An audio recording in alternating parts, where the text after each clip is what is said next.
अगर आपने हमारा ये चैनल उर्दू से सब्सक्राइब नहीं किया तो सब्सक्राइब कर लीजिए और साथ में लगे बेल आइकॉन को ऑन करना मत भूलिए। नाम है अकीफ़ा। अकीफ़ा नाम के मायने हैं नियत, अल्लाह की फर्माबरदार, इबादत गुजार। नाम है अरसला। अरसला नाम के मायने हैं शेरनी। नाम है मुबर्रा। मुबर्रा नाम के मायने हैं पाक, बेऐब। नाम है परवाना।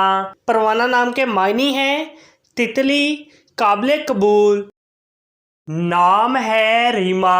रीमा नाम के मायने हैं सफ़ेद हिरन। अपने नाम का मीनिंग जानने के लिए कमेंट बॉक्स में लिखिए। चैनल को सब्सक्राइब कीजिए, वीडियो को लाइक और शेयर कीजिए। Thanks for watching.